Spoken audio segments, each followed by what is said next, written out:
Өдрийн цайны цагаараа ажлынхаа хажуугийн Юянтан гэдэг цэцэрлэг түрээлэнд ирээд иж энэ бол нөгөө манай офисын ард байдаг цэцэрлэг түрээлээ.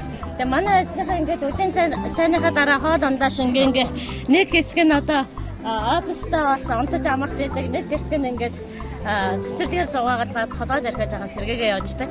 Манай дарагч одоо цэцэг навшны зураг авах их дуртай хүн. Фэйсбүүкээр манайхаа аль хэдийн танд авчихсан одоо цэцэгнийгээ зургийг аваа явж байна.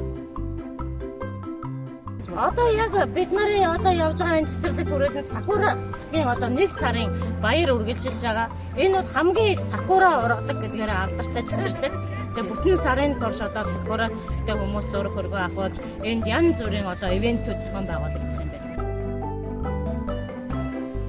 За сакураг сурчлах 1 сарын аяны хүрээнд ингээд янз бүрийн сакуратай холбогдолтой арга хэмжээ ивентүүд болж байгаа юм байна. Тэгээ сая тэнд нэг марожингийн цэгээс манай дарга надаа ийм марож авч өгсөн. Сакуратай марож.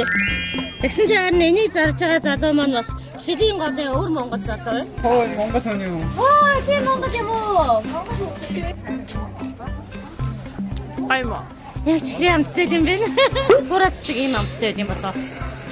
Ээжийн хот ер нь ингээд сар болгон өөр цэцэг гарч ирээд байдаг. Тэр нь надад их сонир сайхан санагддаг. Эний хотын цэцэрлэгжүүлэлтийг нь менежмент юм шиг байгаа. Одоо тухайлбал 2 сараас 4 сар хүртэл одоо тэр энэ чүү хав юу хаврыг ухтах цэцэг тэр гарч ирдэг. Дараа нь бол одоо юэлан буюу одоо замбаг ягаан цэцэг гарч ирдэг. Тун удахгүй тэгээд нэг хагас сарын дараагаас ингээд сакура цэцгэлдэг. Сакура яг унаж дуусан гол сарнаа гарч ирдэг. За энэ Юянтан цэцэрлэг түрээлэн бол бүр маш эртний төвхтэй цэцэрлэг. Бүр Алтан улс одоо Ляо улсын үеэс эхлээд энд бол одоо ихэс дээдсийн амралт зугаалгын ийм газар байсан. Харин одоо хожимо бүр 1960 онд энийг одоо олон нийтийн цэцэрлэг түрээлэн болгосон. Тэгээ энэ цэцэрлэгт маань асар том ийм хиймэл нуур байдаг. 3 том бүсээс бүрдсэн дундаа их том үүрэн байгууламжтай ийм хиймэл нуур байгаа.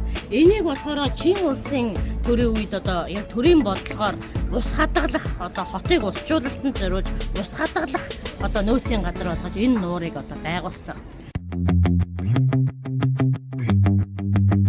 Ой шүү дээ усанд ингээд амар гол. Бээжин чи ийм усан сарууд уулын умдаана юугаар бол 2 том сарууд гэдэг. Нэг нь тэр сайхан гэдэг байна. Нэг нь бол мийн сүлхүүгээд мийн чухрамгээд төтгөн хойд. Нэг нь баруун хойд.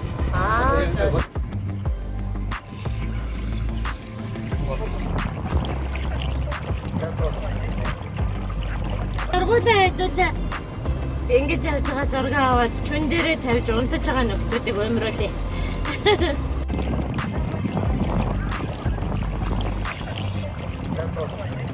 Энэ бас амар гоё гүүр байдаг. Одоо бид нар яг гүүрний дундуур гарах гэж байна.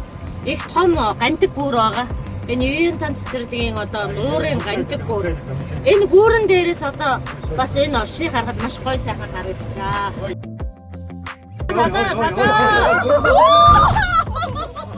Чи жогоны эргэн хасаа.